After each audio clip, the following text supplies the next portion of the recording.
ये मैंने ली थी मई के मंथ में, तो उस टाइम पे मेरे को जिसका ऑन रोड प्राइस पड़ा था, मेजर प्रॉब्लम जिसको बोलते हैं, इसका जो मीटर कंसोल है उसमें दिक्कत आई थी। तो 150 टच कर रही है, ऐसी बाइक आपको कहीं पे भी नहीं गाइस मिलेगी। तो है guys, welcome back to another video. स्वागत आपका हमारे यूट्यूब चैनल रेट्रो राइडर पे।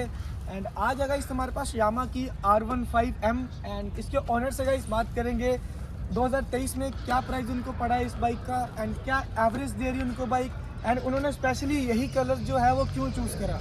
तो गाइस वीडियो को ज़्यादा लंबा ना करते हुए बुलाते हैं सीधा इनके ओनर को एंड उन्हीं से सीधी बातचीत करते हैं भाई। तो गाइस ये है इस बाइक के ओनर। तो अभिषेक भाई, क्या हाल है आपका? बहुत बहुत बढ़िया भाई, आप बताओ। बस बढ़िया बढ़िया। तो अभिषेक भाई, हम स्पेशली आपको आज बुलाया है आपकी बाइक का रिव्यू के लिए। तो कुछ मेरे पॉइंट्स हैं एंड कुछ हमारे व्यूवर्स हैं उनके पॉइंट्स हैं, तो वही चीज़ कवर करने के लिए बुलाया है। तो सबसे पहले आप हमें ये बताइए कि आपने यही कलर क्यों आपने चूज़ किया भाई? रेट्रो भाई, इसमें कलर आते हैं दो। एक आपका सिल्वर आता है जो कि आपके सामने खड़ा हुआ जी, है। जी। एक आपका आता है इसमें व्हाइट, जिसके ना जो आपके रिम है वो ऑरेंज कलर में आता है। जी, ठीक है? जी। तो वो ज़्यादातर बहुत ज़्यादा गंदा हो जाता है। और मेरा जो सबसे बड़ा एक रीज़न था इस कलर को लेने के लिए वो ये था कि अगर आपने R1M देखी होगी तो आपने देखा होगा कि उसका कलर और इसका कलर ना सिमिलर है। जी, जी। बिल्कुल सिमिलर है। तो मेरा सबसे बड़ा एक कारण यही था, इसीलिए मैंने ये कलर लिया, क्योंकि मेरे को R11M बहुत ज़्यादा प्यारी लगती है। ठीक है भाई।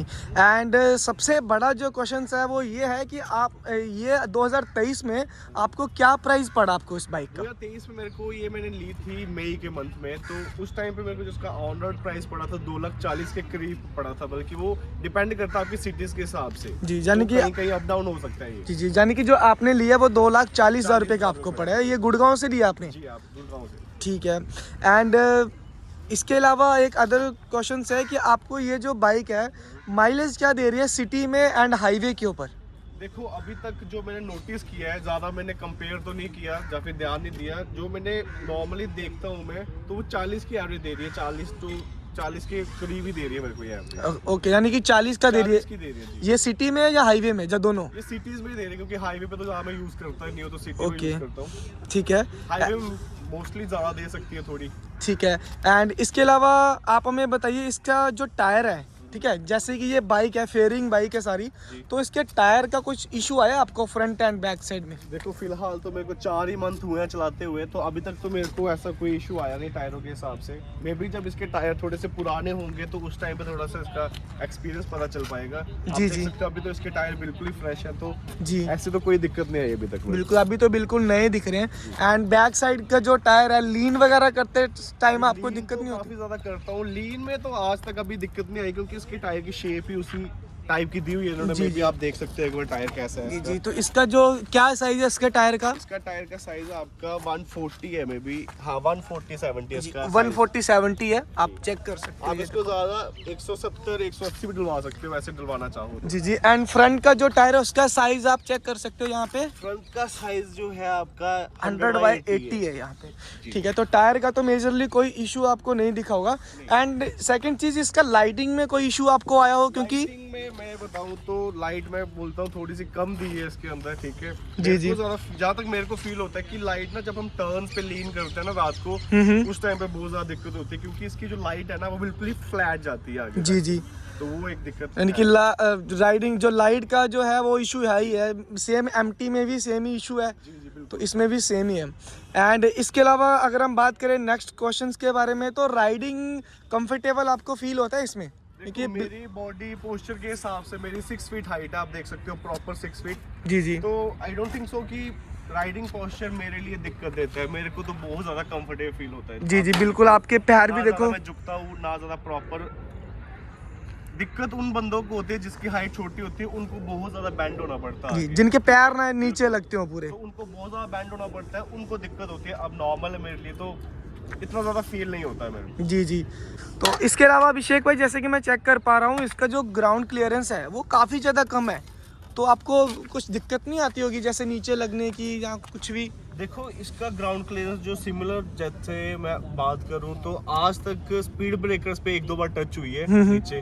ठीक है, जो ज्यादा ही बड़े स्पीड ब्रेकर्स होते हैं, ठीक जी, है, जी। वहाँ पे। बाकी नॉर्मल जो स्पीड ब्रेकर्स होते हैं वहाँ तो आज तक टच नहीं हुई है। यानी कि इतना ज़्यादा दिक्कत नहीं होती है ना, इतना ज्यादा फील नहीं होता, क्योंकि आपको पता है इंडिया में जो है अपने। रोड की हालत काफी ज्यादा पतली है, आपको ही बताइए। जी, जी। एंड वो इतने ऊंचे बने होते हैं कि बाइक लगना तो नॉर्मल सी बात है। एंड अभी तक आपकी कितनी सर्विस हो चुकी है भाई इस बाइक मेरी की? भाई 2 सर्विस हो गई है इसमें अभी तक। तो क्या कॉस्ट आई थी सर्विस की? पहली सर्विस की जो कॉस्ट थी वो 1000 रुपये समथिंग थी, और जो दूसरी की थी वो 1077 आई थी सेकंड सर्विस की कॉस्ट। तो थोड़ी सी ज़्यादा आई थी सेकंड सर्विस में। 70 और 80 रुपये समथिंग ज़्यादा आई होगी। ठीक है।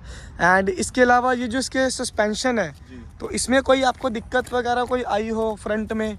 क्योंकि ये देखो सस्पेंशंस में मैं स्टॉपीज भी मारता हूँ थोड़ी बहुत, ठीक है। पहले मेरे पास पल्सर थी 180, तो एज कम्पेयर टू अगर मैं उसके साथ कंपेयर करूँ तो ये सस्पेंशन काफ़ी ज़्यादा बेटर है उससे। कि ये ज़्यादा बेटर है उससे, ठीक है। पल्सर की अगर हम बात करें उससे ज़्यादा बेटर है ये, ठीक है। एंड ब्रेकिंग सिस्टम आप कुछ बताइए, जैसे कि मैं देख पा रहा हूँ इसमें ड्यूल चैनल ABS है इसमें, जी तो ब्रेकिंग का तो कोई इशू आई थिंक होना नहीं चाहिए वैसे इसमें। ये ड्यूल चैनल ABS है तो काफ़ी ज़्यादा कंट्रोल करती है बाइक को, जी, जी। ठीक है। और 100 की स्पीड से अगर मैं रोकना चाहूँ तो बहुत इजीली रुक जाती है, इतना जी। ज़्यादा दिक्कत नहीं देता इसका फ्रंट का जो इसका ABS है। जी जी, ठीक है। एंड अभी तक आप हमें बताइए, आप हाई स्पीड जो है वो कितनी लेके जा चुके हैं आप हाई बाइक को? स्पीड अगर मैं बताऊँ तो आप मेरे चैनल पे भी जाके चेक कर सकते हो, 150 टच किया है मैंने इसको भी ओके, फिलहाल। 150 जी। 150 टच कर चुके हो। तो गाइस देखो, आपको ऐसी बाइक मार्केट में कहीं नहीं मिलेगी जिसका इंजन 155 सीसी का हो और जो 150 टच कर रही है। ऐसी बाइक आपको कहीं पे भी नहीं गाइस मिलेगी। एंड इंजन में कोई इशू आया हो आपको अभी तक? इंजन में फिलहाल तो अभी तो कोई इशू नहीं है, बाकी थोड़ी सी वाइब्रेशंस फील्स हो रही है मुझे इसकी बॉडीज में थोड़ी सी। ओके, बॉडी में आप थोड़ी। ये चीजें, ये नट आज ही देख सकते हो, यहाँ पे इसको जो नट्स आते थे वो प्लास्टिक के नट्स आते थे जी, ब्लैक जी, कलर जी, के, जी। तो आज ही वो टाइट करते हुए ना टूट जाते थे वो। जी, बिल्कुल। आज ही 2 नट टूटे हैं, ठीक है। तो उसके बाद मैंने ये चेंज कर दी। यहाँ से आवाज आती है क्योंकि ये वाइब्रेट करता है, ठीक है, जब हम बाइक को भगाते हैं थोड़ा सा। जी। तो एंड लास्ट क्वेश्चन, जैसे आप बाइक को ज़्यादा स्पीड भगाते हो तो ज़्यादा बबलिंग वगैरह तो नहीं करती होगी बाइक? जी, बहुत ही ज्यादा TCS, आपको पता है TCS दिया जी, गया है जी। इसके अंदर, तो बहुत ज्यादा कंट्रोल में चलती जी, है कंट्रोल बाइक, में ट्रैक चलती पे है। अगर आप इसको चला हाँ, रहे हो ट्रैक proper, पे। जी। ठीक है। एंड और इसके अलावा अगर मैं बात करूं कुछ डिसएडवांटेज की इस बाइक को लेके, तो अगर आप डिसएडवांटेज अगर मैं बताऊं तो सबसे बड़ा डिसएडवांटेज यही है कि 150 सीसी का इंजन है इसके अंदर, ठीक है। इनिशियल पावर में बहुत ज्यादा दिक्कत देती है, ठीक जी, है। जी। अगर आप ट्रैफिक राइड कर रहे हो, ठीक है, वहाँ पे आपको थोड़ा सा इसकी पावर फील हो सकती है कि बहुत कम पावर है। बाकी और डिसएडवांटेज तो मेरे लिए तो कोई नहीं है, मेरे लिए तो सबसे प्यारी बाइक है ये। जी। बाकी इंजन का एक वही है कि सीसी कम है, उसकी वजह से थोड़ी पावर में दिक्कत देती है। जी जी। एंड इसका मेरे को एक चीज़ और पूछनी थी, इसका जो फ्यूल टैंक है वो कितने लीटर का फ्यूल इसका टैंक? फ्यूल टैंक मोस्टली 9.5 और 10 लीटर का होगा। 9.5-10 लीटर का है, ठीक है। यानी कि अगर कोई बंदा मैं लॉन्ग, बताता हूँ, मैंने चेक तो नहीं किया क्योंकि पेट्रोल भरवाता हूँ तो 1000 रुपए के पेट्रोल से फुल हो जाती है प्रॉपर फुल हो जाती है। 10 लीटर या फिर 11 लीटर की, 11 लीटर भी ज्यादा बोल रहा हूँ, 10 लीटर की टंकी हो सकती है। जी जी। तो अभिषेक भाई, जैसे सर्विस से पहले, सेकंड सर्विस से पहले कोई दिक्कत आई उसमें, जैसे गियर शिफ्टिंग में या ब्रेकिंग में? देखो, जब इसका चैन जो है इसका, क्योंकि इसके अंदर क्विक शिफ्टर आता है, आपको पता होगा, जी, तो जी। R1M के अंदर, ठीक है। जी जी। तो चैन अगर इसकी अलाइनमेंट सही नहीं है चैन की, तो क्विक शिफ्टर में बहुत ज्यादा दिक्कत आती है, गियर अटकते हैं। हाँ, अटकते हैं ठीक है, गियर। तो चैन का बहुत ज्यादा ध्यान रखना पड़ता है, ठीक है। और दूसरी सबसे बड़ी चीज इसके अंदर जो प्रॉब्लम आई है मेरे को, सबसे मेजर प्रॉब्लम जिसको बोलते हैं, इसका जो मीटर कंसोल है उसमें दिक्कत आई थी, मीटर एरर हो जाता था इसका। यानी कि इसका मीटर एरर हो ये जाता पूरा है? एरर जो 0 दिख रहा है आपको, ये ब्लैंक हो जाता था, ये सारे नंबर्स ब्लैंक हो जाते थे, यहाँ पे सब टाइमिंग मीटर चलता ही नहीं था, रनिंग ही नहीं आता था। अच्छा अच्छा। तो वो अब देखो काफी दिनों से वो प्रॉब्लम हुई नहीं है, अभी अपडेट इसका आया होगा तो सही हो गई होगी। बाकी वो सबसे बड़ी एक दिक्कत आई थी, वो सबसे बड़ी उसका दिक्कत एक सोल्यूशन ये था कि अगर किसी के बंदे के पास R1M है, अगर जी, उन्हें जी। दिक्कत आती है जी। तो उसका मैं आपको सोल्यूशन बताता हूँ, पास आ जाओ। क्या करना है, आप जस्ट सिंपली अपने इंजन को ऑन रखो, ठीक है, स्टार्ट करके छोड़ दो उसको 1 घंटे के लिए प्रॉपर, ठीक है ना, ज़्यादा ना कम। 1 घंटा छोड़ने के बाद उसके बाद उसको डायरेक्ट ऑफ नहीं करना है, उसको यहाँ से चाबी ऑफ की, ऑन की, मीटर आपका चल पड़ेगा वापस से। अच्छा, तो यानी कि ये मेजर इशू है इसके मीटर में, जी। R15M में। ये आपको काफ़ी ज़्यादा लोग परेशान हो जाते हैं, तो ये दिक्कत उनको समझ नहीं आती कि ठीक कैसे की जाए, तो मैं बता रहा हूँ सिंपल वे है ठीक करने का। जी जी। तो चलिए अभिषेक भाई, लगभग सारे जो पॉइंट्स हैं वो हमारे कवर हो चुके हैं।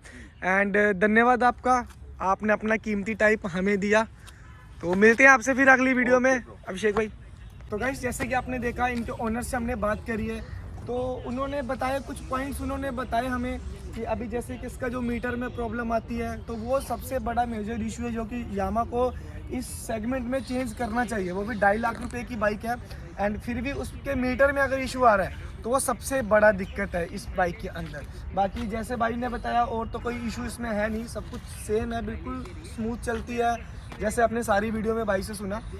तो अगर 2023 में गाइस अगर किसी का बजट 2.5 लाख के अराउंड है और उसको ये R15M लेनी है तो उसके लिए बेस्ट बाइक है ये इस सेगमेंट में।